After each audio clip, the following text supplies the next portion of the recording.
Matadi, chef-lieu de la province du Congo central, a abrité des cadres pour le lancement officiel de l'atelier de formation sur l'analyse et l'utilisation de données des systèmes nationaux d'information sanitaire. La dite activité a regroupé les prestataires des deux zones de santé, notamment la zone de santé de Sekibonza et de Matadi, ainsi que les cadres de la division provinciale de la santé du Congo central, ce 21 juillet 2025.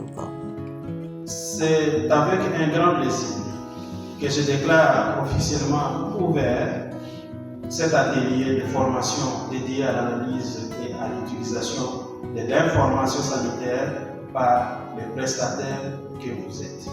Le ministre provincial en charge de la santé du Congo central, Ovid Yobila, revient sur les objectifs du atelier.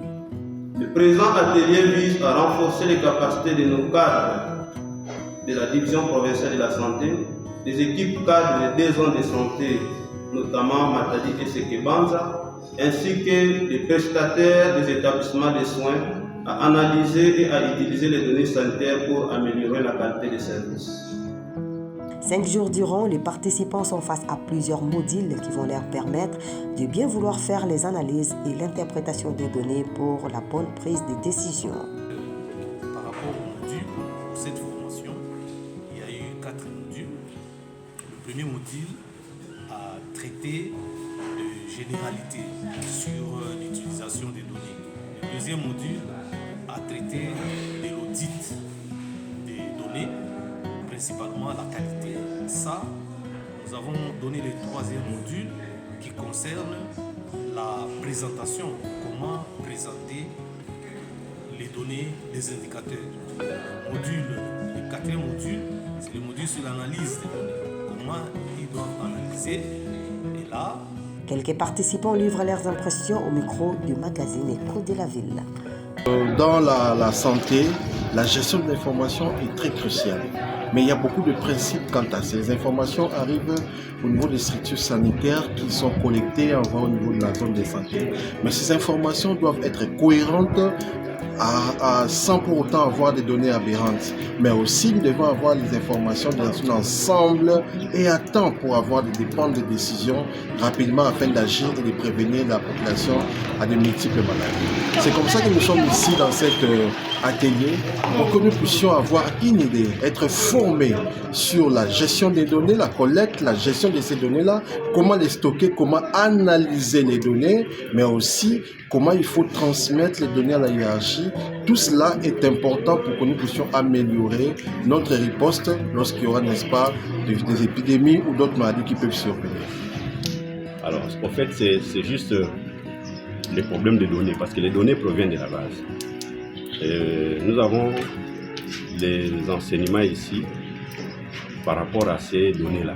Parce que les données, quand les données sont biaisées, quand ça vient au niveau de la base, les données sont biaisées, ces données-là vont remonter jusqu'au niveau de la hiérarchie, au niveau du ministère.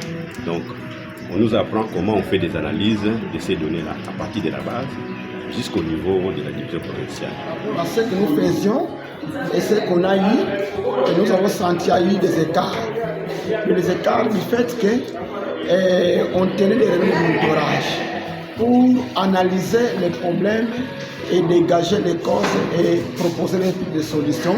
Mais nous avons remarqué qu'après la formation, on le faisait, mais il y avait quand même quelques erreurs qu'on commettait sur ce. Nous avons maintenant la nouvelle vision pour comment tenir nos réunions, analyser nos problèmes.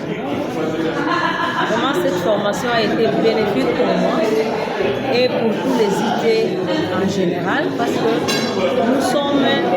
nous gérons des données des aires de santé et nous analysons aussi ça.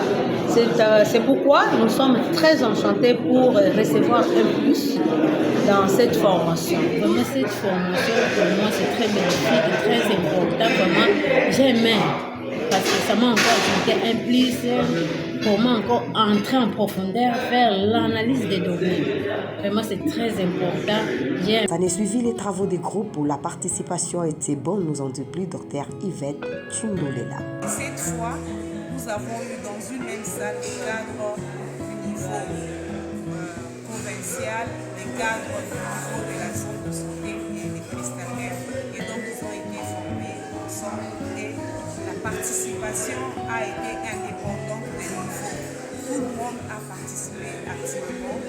Donc, dans les groupes, chacun vraiment était à sa place parce que nous avons organisé des groupes où il y avait les prestataires, des groupes où il y avait les cadres de la DPS, et un groupe où il y avait les cadres de la structure.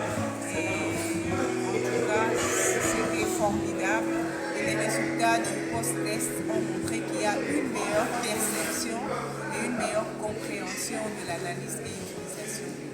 Voilà ce que nous pouvons dire à propos de cette formation. Commencé le 21 juillet 2025, cet atelier de formation de prestataires s'est clôturé le 25 juillet 2025 dans la salle de barreau de Matadi.